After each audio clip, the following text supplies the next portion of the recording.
Olá pessoal, tudo bem com vocês? Bem-vindos a mais um vídeo aqui no canal. E hoje a gente vai conversar um pouquinho sobre este livro aqui, O Não Fossem as Sílabas do Sábado, da Mariana Salomão Carrara, uma autora brasileira, né, livro nacional. E vamos conversar um pouquinho sobre ele, sobre as minhas impressões de leitura, o que eu achei, né? Depois quero ouvir de vocês também nos comentários. Mas, inicialmente, eu queria deixar um alerta gatilho, porque a gente vai conversar um pouquinho sobre temas delicados como suicídio, tá? Então fica aí o alerta pra quem pode ser um pouco sensível a essas questões, beleza? Então vamos lá. Já falando um pouquinho do enredo, o que a gente tem aqui nesse livro? De início, acontece uma tragédia. E aí nem é um spoiler, né? Já tá ali nas primeiras páginas do livro. E a partir dessa tragédia é que a história vai se desenrolar, os personagens vão se encontrar. E qual que foi essa tragédia? O André, que é marido da Ana, ele sai de casa numa manhã de sábado, né? E ele morre. Mas ele morre como? Ele morre graças a um vizinho dele, do prédio, né? Que está se suicidando naquele momento. Então o vizinho dele vai se suicidar e cai em cima do André, que está ali saindo do prédio, na calçada do prédio, né, onde eles moram. Então nós temos duas mortes no mesmo momento, né, do Miguel, que depois, né, com o desenrolar da história nós vamos descobrir que ele é o Miguel, o vizinho que estava se suicidando é o Miguel, e o André, eles morrem então na mesma ocasião. Pra gente entender bem o desenrolar da história, alguns pontos são importantes já desde o início. A história é contada pra gente pelo olhar da Ana, né? A narradora é a Ana, a esposa do André, certo? E neste sábado, né, nesta manhã de sábado, em que o esposo dela morre nessa situação tão trágica, ele só está saindo de casa porque ela pediu ajuda dele pra levar um quadro pra casa, né? Ela foi buscar um quadro, pelo que o livro conta, próximo dali, né, do prédio onde eles moram, né? E ela tem uma dificuldade, porque o quadro aparentemente é grande, é pesado, ela não consegue levar sozinha. Ela liga pra ele descer e ajudá-la. Com isso, ele acaba se envolvendo aí nessa tragédia e morre, né? Então a Ana, desde o início do livro, o que eu percebo, ela tem uma sensação de culpa que acompanha que a acompanha durante toda a história, né? E isso vai impactar na relação dela com outras personagens que vão surgir, tá? Então, além da Ana como protagonista e narradora do livro, nós vamos ter também a Madalena. Quem que é a Madalena? Madalena é a esposa do Miguel, né? Que era vizinha, mas que até então elas não se conheciam, né? E a Ana e a Madalena, elas se encontram pela primeira vez no IML, né? Então as duas ficam viúvas ali no mesmo momento, né? Elas perdem os respectivos maridos e elas precisam ir até o IML por todas as questões burocráticas que envolvem uma morte nessas condições. E aí elas começam, a partir dali, a desenvolver um relacionamento. Esse relacionamento, né, vai ser estranho, por assim dizer. Porque o que acontece? O que eu percebi, tá? A Madalena, por alguma razão, ela começa a se preocupar demasiadamente com a Ana. E aí é interessante a gente colocar um outro ponto que eu acabei esquecendo. A Ana, além de ter ligado pro marido dela naquele dia pra ajudar ela a pegar o quadro e tal, naquele mesmo dia, ela estava planejando contar pro André que ela estava grávida, né? Do primeiro filho do casal. E que depois nós vamos descobrir que é uma menina, que vai se chamar Catarina. Então, a Ana ia contar naquele dia que ela estava grávida. E aí, a partir do falecimento do André, eu percebo que a Madalena, ela começa a se preocupar demasiadamente com a Ana, né? Então ela começa a ir na casa dela, Então elas começam a desenvolver um vínculo, uma amizade. E aí por que eu acho que é uma relação estranha? Porque a Madalena e a Ana, elas não se conheciam antes, né? Como eu comentei. E a partir dali, elas são unidas por uma dor. As duas estão vivendo o luto da perda dos seus respectivos maridos, né? E aí, algumas coisas vão perpetrar a relação da Ana e da Madalena, que vão colocar essa relação bastante em xeque, por assim dizer. Porque o que acontece? A dinâmica do livro é a história contada sempre pela visão da Ana, certo? Que é a narradora. Mas os tempos vão mudando. Então a gente começa no início do livro com essa tragédia, então essa manhã de sábado, em que tudo acontece. E a partir daí, ela vai intercalando os capítulos entre o momento ali da morte em si, né? Que seria o momento atual, o momento da morte ali. Cenas do futuro, então quando a criança nasce, o que acontece. E quando ela tá um pouquinho mais crescida. Então a gente vai analisando o decorrer da história conforme também a Catarina nasce e a Catarina cresce. Catarina, filhinha da Ana, né? Então é basicamente essa, assim, o desenrolar da história em aspectos temporais, né? Então a gente vai estar sempre intercalando capítulos que vão pro dia da morte, para aqueles dias seguintes ali, né, bem próximos, para depois a gravidez e depois o nascimento da Catarina e depois Catarina já um pouquinho grande. E aí, durante todo esse período, né, em que nós acompanhamos esse luto das duas, a gravidez da Ana, o nascimento e o desenvolvimento de Catarina, em paralelo a isso, a relação de Ana e Madalena, ela vai se desenvolvendo, como eu falei, de uma forma estranha, porque algumas coisas vão acontecer, como, por exemplo, um processo. A Ana, em um determinado momento, ela vai decidir processar Madalena, porque ela acha que...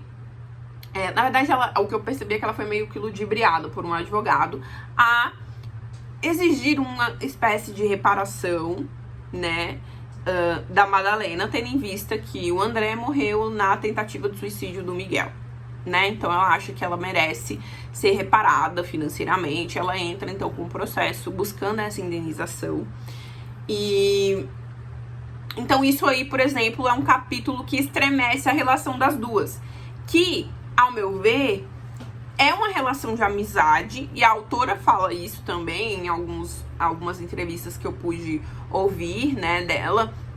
Ela fala que o livro é uma história de amizade, mas, ao meu ver, é uma história de amizade, uma amizade bonita, assim, mas uma amizade que não se desenvolve, porque ela é permeada de muito sofrimento. Então a gente tem duas esposas vivendo um luto muito, muito forte, né?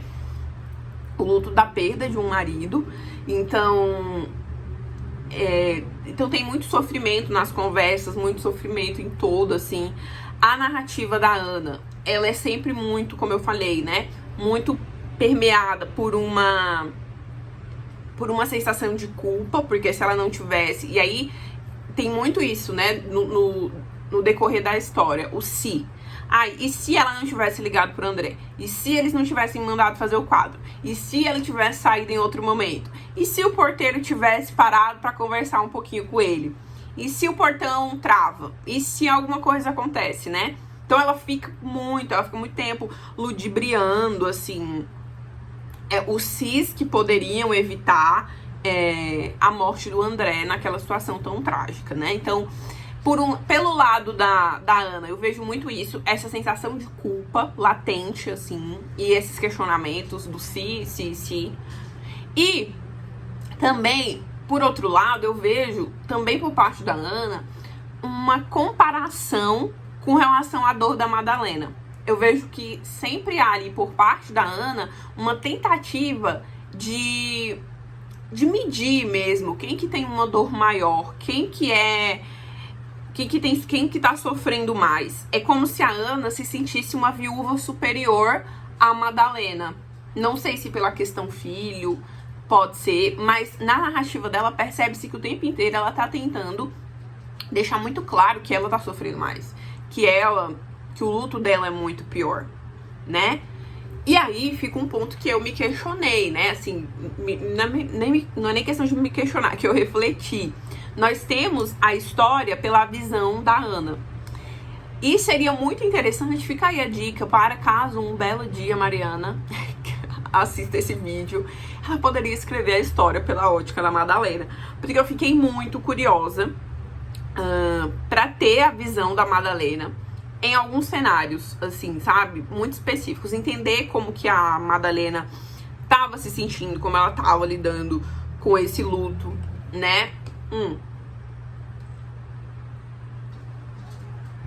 Porque, como eu falei pra vocês, a sensação que eu tenho é que a Madalena, ela meio que começou a se sentir responsável, pessoalmente, pela Ana, né? Então e aí falando um pouquinho da Madalena agora, nós temos pouco sobre a visão, a gente não tem nada, né? Na verdade, nós não temos nada sobre a visão da Madalena, mas o que eu consegui pegar um pouquinho da personalidade dela, tá? E aqui as minhas considerações. Madalena se sente preocupada pessoalmente com Ana, com o bem-estar de Ana, especificamente na gestação, né? Ela tenta se demonstrar muito presente, de ir lá e bater na porta, de ajudar. Por outro lado, quando Catarina nasce, ela também, ela continua se sentindo muito responsável, né? Então ela tá sempre ali prestando auxílio. Depois o livro vai nos contar que Madalena é professora e que, consequentemente, né, André também era professor, feito esse parêntese, né? E eles trabalhavam na mesma escola. Salvo engano, eles trabalhavam na mesma escola. E quando Catarina entra na escola, Madalena passa a ser, então, professora de Catarina por um tempo, né? Pelo que eu entendi. E então, ela sempre tem ali uma relação muito próxima. Seja em casa, seja na escola, né? Ela sempre tem ali uma relação muito próxima. E o que eu tenho da Madalena é isso, assim, primeiro ponto, que ela, apesar de ser essa incógnita, que nós não sabemos o que ela tá pensando, como que ela tá lidando com o luto, nós não temos. Mas pelas narrativas de Ana, o que eu vejo de Madalena é isso, essa sensação de preocupação exacerbada, né? Porque tem momentos, tem narrativas que Madalena, de fato, ela quer ficar ali dentro da casa da Ana. E a Ana, por vezes, se sente, não sei se incomodada com isso. Mas o que eu vejo da Madalena é realmente uma preocupação. Ela se sente responsável, pessoalmente. Acho que pela questão física, pela proximidade física das duas estarem no mesmo prédio. Mas pela situação de terem perdido ali os maridos na mesma tragédia, no mesmo cenário fático, né? Então, Madalena nutre, né, essa preocupação mesmo com relação a Ana e a Catarina, né? Com o passar do tempo, vai surgir uma terceira personagem nessa história. Essa terceira personagem é a Francisca. Francisca é uma babá que, por indicação de Madalena, Ana resolve, então, ceder e ter uma babá. Essa babá, depois nós vamos descobrir, ela é paga por Madalena, né? De novo, um traço da preocupação, da sensação de responsabilidade que Madalena nutre para com Ana e Catarina. Então, Francisca, ela é uma babá. Francisca tem um perfil completamente diferente de tudo que Ana já viu. Ana narra o perfil de Francisca como uma super mulher, né? Uma mulher que dá conta de tudo, que cuida dos filhos dela e que dá conta de fazer as coisas e de ter amigos e de se divertir e também de trabalhar e de cuidar da Catarina e de cuidar muito bem, né? Por um lado, a Ana vê, então, a Francisca como essa super mulher. Por outro lado, ela, por vezes, ao meu ver, parece sentir ciúmes. Ela parece sentir ciúmes da relação que a Francisca nutre com relação a Catarina, né? mas também do controle que a Catarina tem sobre as coisas e que ela não tem, e que ela não consegue ter, né?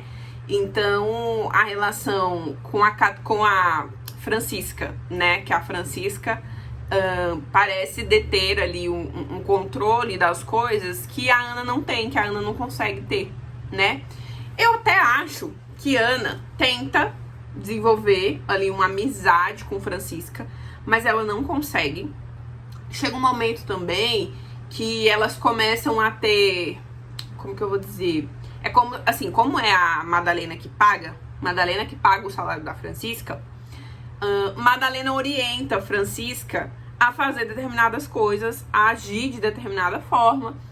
E a Ana começa a se incomodar com isso e meio que tenta orientar a Francisca de outro jeito. E a gente já sabe que isso aí tende a dar muito errado, né? Uma pessoa meio que recebendo ordens de trabalho de duas pessoas diferentes. Então, além do emocional, que eu acho que tem uma questão emocional da Ana com a Francisca, não sei se uma trava, que essa seria a palavra ideal, mas ela não consegue se aproximar da Francisca, apesar de, por um lado, ela até admirar o perfil da Francisca, por outro, ela tem aí um pouco essa questão do ciúme, né? Então, tem essa questão de achar que a Madalena é essa super mulher, a Francisca é essa super mulher e ela não, enfim.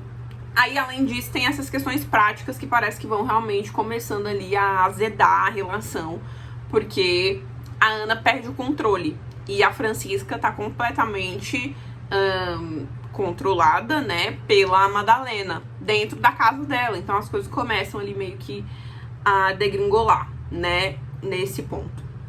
Então, tem aí a relação com a babá, que também é interessante de observar. Mas pra mim, o que realmente ficou desse livro... antes de chegar na conclusão, eu esqueci de um ponto interessante. A Mariana Salomão Carrara, ela é defensora pública, né? E como que eu conheci a obra da Mariana? Na Bienal do Livro do ano passado, 2024, né? Então, em setembro de 2024, tinha um livro que era um lançamento recente ali da Mariana Salomão Carrara, que é A Árvore Mais Sozinha do Mundo. Tá na minha lista, o próximo livro que eu quero ler dela. E o vendedor falou muito bem, contou da história. Eu li o enredo, mas eu achei um pouco caro o livro na época, né? Era lançamento, então não tinha desconto nem nada. Eu acabei não comprando. Mas ele me contou que ela era defensora pública. Depois eu comecei a seguir a Mariana, né, nas redes sociais e acompanhar o trabalho dela. Eu li um pouco sobre os livros, né, as sinopses, assim. E são histórias muito interessantes, né, pelas sinopses. E aí agora eu quero ler todos os livros dela. Ela tem aí alguns livros publicados e eu pretendo ler todos os livros dela. Vamos ver se eu vou conseguir. Então, assim, sobre a Mariana ser defensora pública, o que eu acho que tem aqui no livro que é interessante, né? Interessante pro meu olhar enquanto advogada também, né? Ela traz questões judiciais. E na narrativa, mas ela não joga as questões judiciais. Ela traz as questões judiciais e ela consegue colocar emoção. Ela consegue colocar uma pitada de emoção nas coisas. Eu vou dar um exemplo pra vocês. 2. Nós temos aqui, até onde eu me lembro, 2 grandes situações envolvendo o processo judicial nesse caso, nesse livro, né, nessa história. O primeiro é o processo de divórcio dos pais da Ana. Né, nessas narrativas que a Ana vai fazer, né, tudo que ela vai contar pra gente sobre o luto, em algum momento ela vai contar sobre como que foi a infância dela, né? Então ela vai contar do divórcio dos pais. E ela narra a situação em que ela vai pra audiência aparentemente uma audiência de tentativa de conciliação entre os pais,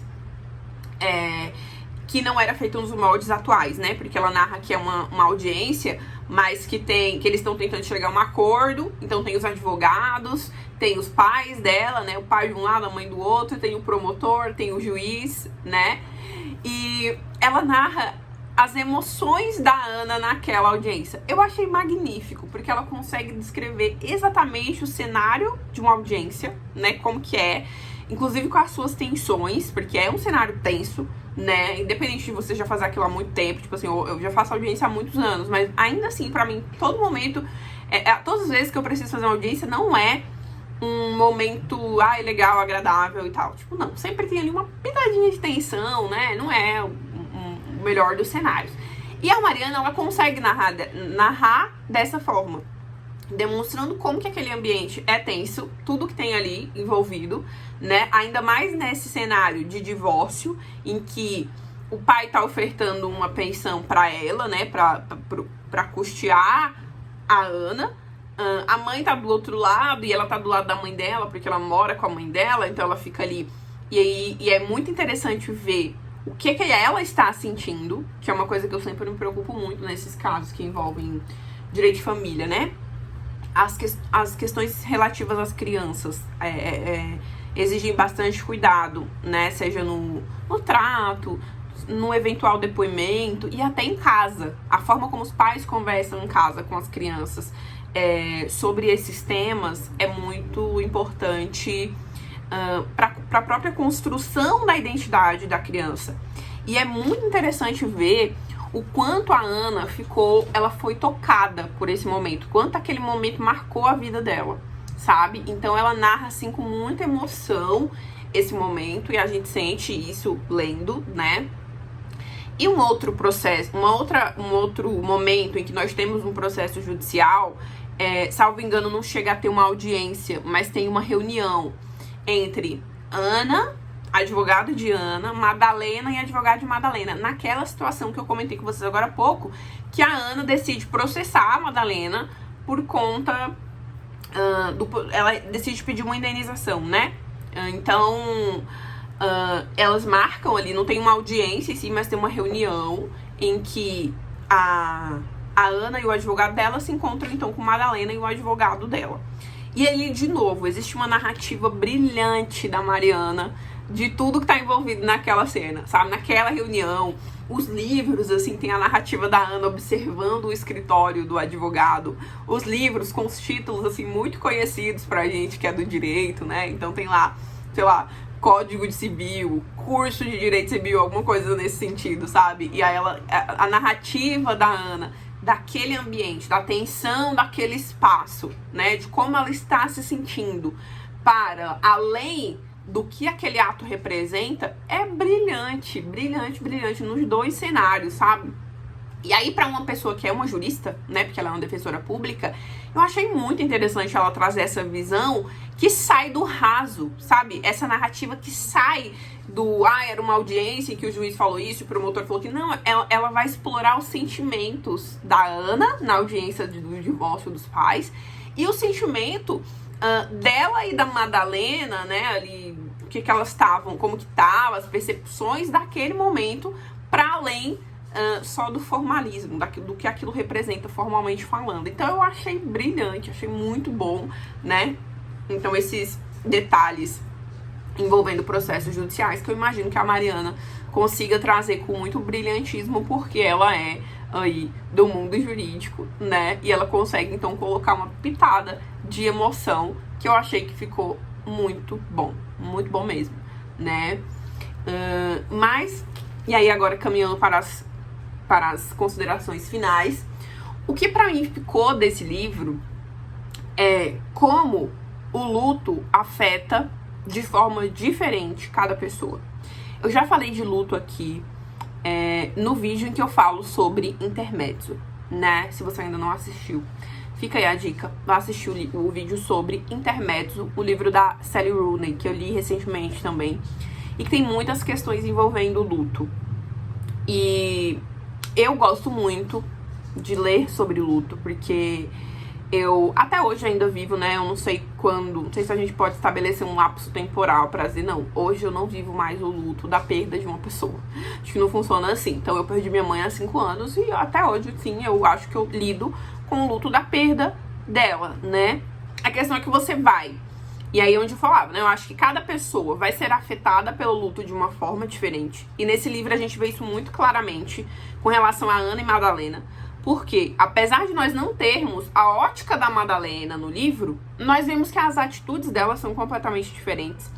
As falas são completamente diferentes, né? Então, As duas estão vivendo o luto da perda de um marido, mas cada uma sofre e expressa esse sofrimento de uma forma única, de uma forma completamente original, né? Assim, de uma forma completamente pessoal, né? Então, isso é muito interessante da gente observar nesse livro, o quanto cada uma delas vai lidar de uma forma diferente. E a questão também, ainda sobre luto, como apesar de passar-se o tempo, aquela perda, ela permanece ali. Veja, ainda que Ana narre em um determinado momento que ela tenta se relacionar com outras pessoas, ela chega, né, a se relacionar com outras pessoas, ela tá sempre voltando naquela perda do André. Veja, não dá pra gente estabelecer se ela superou ou não, se aquilo passou ou não, mas a narrativa dela tem sempre um pouco de sofrimento, sabe? Tem sempre um sofrimento por aquela perda, que eu acho que é completamente justificável, né? Ela perdeu o amor da vida dela, o pai da criança com quem ela teve que, né? O pai da criança que ela teve que criar sozinha, né? Sem uma presença paterna, apesar de ter uma rede de apoio junto dela, ela não tem a presença paterna, né? Então, tem muito isso, tem muito esse ponto de tempo, fator tempo. Como ele não diz nada com relação ao luto, talvez amenize, talvez. Não sei se a gente pode cravar essa informação, porque por experiência própria, ainda que os anos passem, como eu vejo na Ana, você continua sofrendo. Você pode sofrer numa intensidade menor ou na mesma intensidade, mas de forma talvez mais controlada. Enfim, a gente poderia ficar aqui horas conversando sobre luto, mas eu quis trazer só esses pontos que eu acho que me marcaram. E também alguns trechos em que a Ana... E aí, por que eu falo? De novo, pela minha experiência pessoal. Acho que qualquer pessoa que já passou por uma experiência de luto pode contar um pouco como é a relação que a gente tem com as questões físicas que envolvem aquela pessoa. Por exemplo, roupas, por exemplo, o quarto daquela pessoa, por exemplo, qualquer objeto físico que envolve aquela pessoa. É muito singular a relação que a gente desenvolve com tudo que é físico e que de alguma forma nos remete àquela pessoa. Por que eu falo isso? A gente tem várias situações durante o livro em que a Ana, ela fala que a casa não é mais igual, que os móveis sentem falta do André. Então o tempo todo tem vários momentos no livro em que ela pega e faz algumas reflexões, né, saudosas do André, relacionadas a móveis da casa, ao quadro, né, que envolveu aquela fatídica situação. E aí também, né, ela tenta... Como que eu vou dizer? Ela tenta criar a Catarina sem necessariamente... Como é que eu vou dizer? É como se ela tivesse uma resistência ao esquecimento do André. Ela tem um medo. Resistência não. Eu acho que ela tem medo do esquecimento do André. Ela tem medo de que, se ela esquecer alguma coisa, se ela esquece um detalhe, se a Catarina não tem aquele detalhe, ela esqueça o pai. E aí a memória dele suma entre elas, sabe? Isso é uma coisa que eu percebo que tem também na narrativa da Ana. Esse medo do esquecimento da memória do André, né? E tem um trecho que eu lembrei agora que assim, foi muito interessante, eu achei muito legal. É uma cena cotidiana da casa e a Catarina faz uma pergunta pra Ana. Ela tá comendo melão. Catarina tá comendo melão. E ela pergunta pra mãe: mamãe, o papai gostava de melão? E ela não lembra. E a Ana não lembra se ele gostava de melão ou não. Ela não lembra. Ela não sabe dizer. E aí ali ela já começa, né, assim, ela já faz, meu Deus, ela fica muito triste, ela fica se questionando se ela tá esquecendo ele, se ele tá caindo no esquecimento, se a memória dele tá sendo esquecida, simplesmente porque ela não lembra se ele gostava ou não de melão, né, ela não sabe, ela não consegue conectar, ela não consegue lembrar de nenhuma cena envolvendo o André comendo melão. Então, é um dos exemplos, né, dentre várias situações que vão acontecer durante o livro, em que a Ana, ela fica realmente extremamente preocupada com essa questão, assim, de não esquecer jamais a memória do André, né? Então ela tem muito essa preocupação. E é isso, eu acho que é uma das formas de lidar com o luto. É uma das formas de vivenciar o luto da pessoa, né? Se apegando à memória dela. Seja as questões físicas, seja as questões emocionais, os gostos daquela pessoa. Tem gente que demora muito tempo pra se desfazer dos objetos pessoais, né? Dos objetos que eram daquela pessoa, roupas, livros, enfim, tudo isso. Então, a gente volta de novo no ponto que eu falei agora há pouco. Cada pessoa vai vivenciar de uma forma. E eu acho muito legal isso nos livros que eu leio, porque eu não deixo de comparar com a minha experiência. E eu vejo coisas que existem nas experiências das pessoas que não existem na minha. Então, assim, eu gosto bastante de livros que envolvem essa temática. E às vezes é isso, eu acabo lendo um livro que eu nem imagino que vai falar sobre luto, que vai me tocar tanto nesse ponto luto. E eu acabo tendo uma experiência muito boa, né? Então, aconteceu agora com Não Fossem as Sílabas do Sábado, aconteceu com o Intermezzo, né? Enfim, e com certeza ainda vai acontecer com muitos outros livros, né? Então, gente, é isso. De modo geral, foi uma experiência muito boa, foi uma grata surpresa a leitura desse livro, que, parêntese, eu li e ouvi. Por quê? Eu tenho feito uma experiência de ouvir audiobooks. Eu já ouvi audiobooks em outros momentos da minha vida, mas eu tenho feito a experiência de ouvir no trânsito.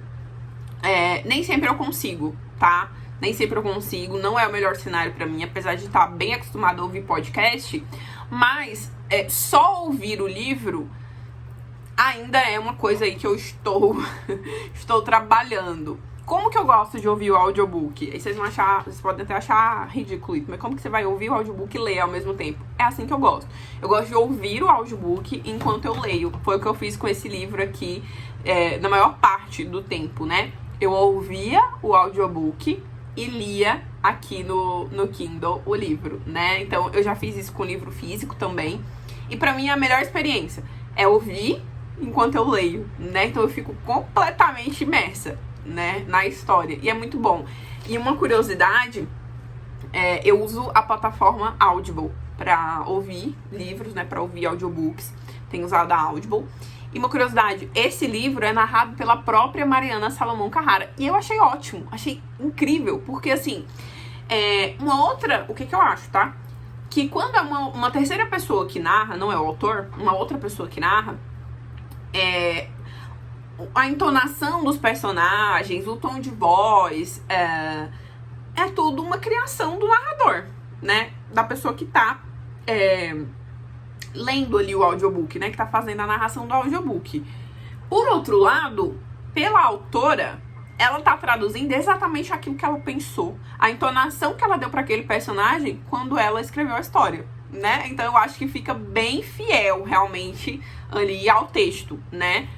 Então, enfim, foi uma experiência muito boa. Recomendo o audiobook também pra quem é de audiobooks, pra quem gosta, né? Então fica aí a recomendação. E de modo geral é isso, gente. História muito boa, um livro muito bom, né? Autora contemporânea aí, daqui de São Paulo, defensora pública. Vamos então pesquisar, né? Mais livros dela, quem gostou, né? Fica aí a indicação de Não Fossem as Sílabas do Sábado e também de outras obras. Me conta aqui nos comentários se você já leu alguma coisa, se você conhece a Mariana Salomão Carrara, se você leu esse livro, o que você achou.